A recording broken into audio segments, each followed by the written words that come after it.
All right, final stretch here on the Texans schedule release show. Randy McIlvoy, Aaron Wilson, Kim Davis with you. The show is flying by. We're having some fun talking Texans. We've gone through the schedule, the difficult schedule that's going to be. All the national TV appearances they're going to have. It's good that the respect is coming back to the Texans. Kind of gets you fired up, even though mini camps still OTAs. Mini camps are going and take a break, and then once they get to mini camp, because they play that Hall of Fame game, everything's going to fly by. Right? Everything starts a week early. It starts a week early because of that. So we're almost into it. Yeah, no turning back. A lot of vacation time for the guys. I expect as soon as the mini camp's over, those jets are going to be fired up. These guys are going to go and get their downtime, and then they got to get back to work to stay in shape. And we're going to have a very hot training camp, I'm sure. The meteorologists, the experts here at KPRC, too, will tell you that, too. But I think it's going to be a hot, tough camp. And they're going to have to really manage this schedule.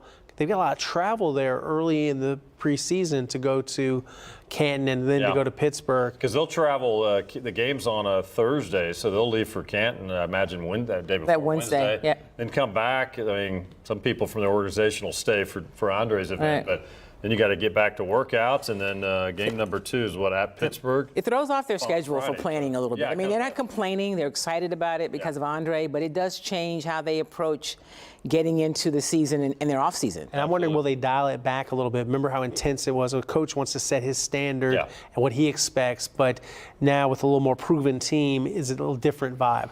All right, the other day at rookie camp, head coach DeMeco Ryans met with the media. Of course, nobody knew what the schedule was going to be, but he was asked about the schedule and the anticipated national television love they were going to get. Sure enough, they got a lot of that today. Listen in to what DeMeco had to say about the schedule this past Friday.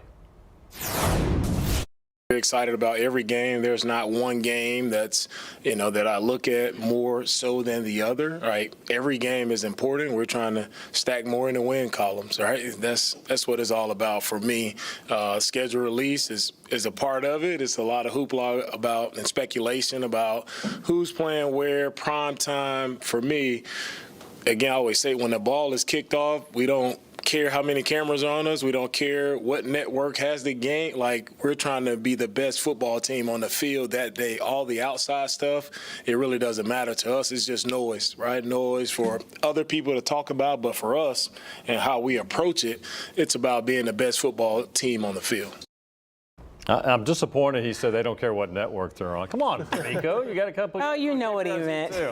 I know, yeah. It was a good comment, and that's right. I love the approach. Like, just put us out there. Let's do our thing. That's one of the things about him that makes him so great for this team, especially when they were in transition. They're still young. Keep the main thing, right? You've got to lace up and play, and that's got to be the focus. Yeah, people around can be excited. The people on the the business side can talk about it, but in football ops, we got to worry about being ready to play.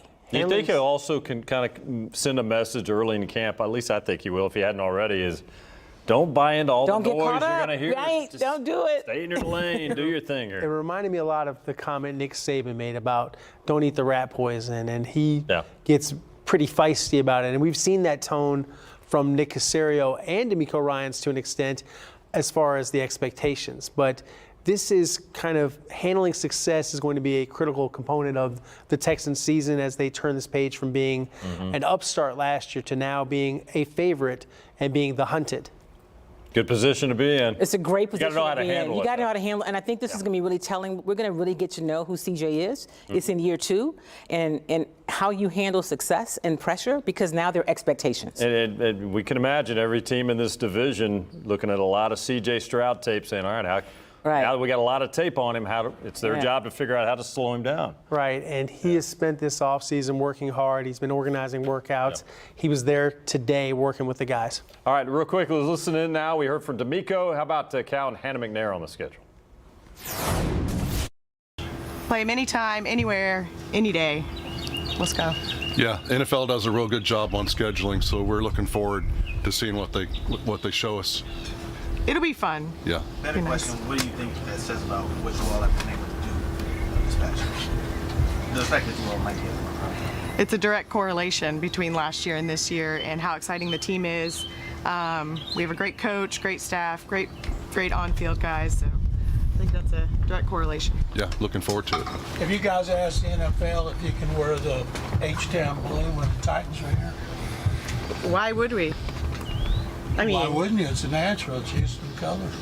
it's a Houston color, but what does that have to do with Tennessee? What it has to.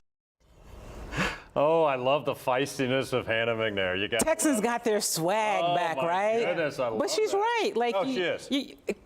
Are we going to give them that kind of Worried about energy? those guys? Right? Yeah. And why hide when you've got a good football team like this and 4 new uniforms that they're rocking? Yeah, can't wait to see him. I think the fans are going to be excited.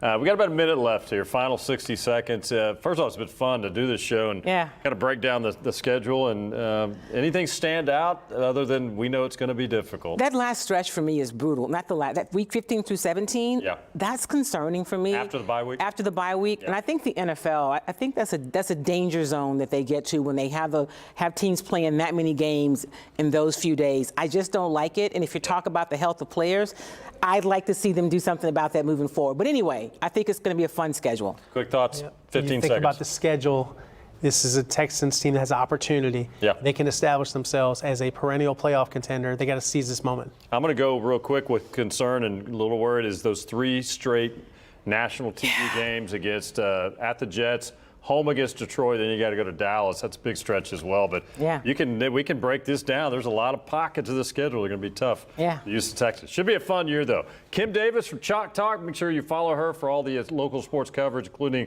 the Texans, and Aaron Wilson, all the good stuff from clicktohouston.com. Thank you all for hanging out with us tonight. Thanks for having me. It's fun. That's going to do it on the Texans regular season schedule reveal show. It's been a fun half hour here on KPRC 2+. Have a great night, everybody. We'll see you soon.